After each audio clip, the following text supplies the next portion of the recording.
بصرہ کے قاضی عبید اللہ ابن حسن رحمۃ اللہ علیہ سے منقول ہے کہ میرے پاس ایک حسین و جمیل اجمی لونڈی تھی۔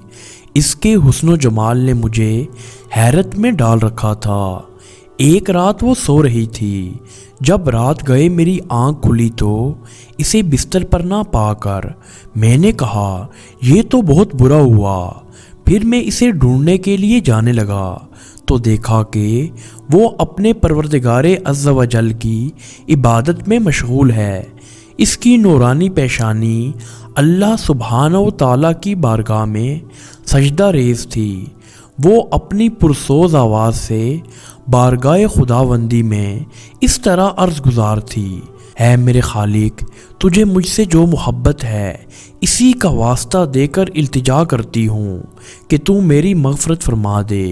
جب میں نے یہ سنا تو کہا، اس طرح نہ کہہ بلکہ یوں کہہ، اے مولا عز و جل، تجھے اس محبت کا واسطہ جو مجھے تجھ سے ہے تو میری مغفرت فرما دے۔ یہ سن کر وہ عابدہ و زاہدہ لونڈی جو حقیقت میں ملکہ بننے کے لائق تھی کہنے لگی، اے غافل شخص، اللہ عز و جل کو مجھ سے محبت ہے، اسی لیے تو اس کریم پروردگار عز و جل نے مجھے شرک کی اندھیری وادیوں سے نکال کر اسلام کے نور میں داخل کیا۔ اس کی محبت ہی تو ہے کہ اس نے اپنی یاد میں مجھے جگایا اور تجھے سلائے رکھا۔ اگر اسے مجھ سے محبت نہ ہوتی تو وہ مجھے اپنی بارگاہ میں حاضری کی اجازت نہ دیتا۔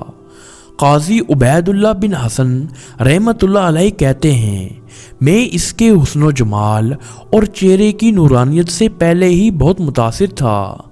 اب اس کی یہ عارفانہ گفتگو سنی تو میری حیرانگی میں مزید اضافہ ہوا اور میں سمجھ گیا کہ یہ اللہ عز و جل کی ولیہ ہے۔ میں نے کہا، اے اللہ سبحانہ و تعالیٰ کی نیک بندی، جا تو اللہ سبحانہ و تعالیٰ کی رضا کے لیے آزاد ہے۔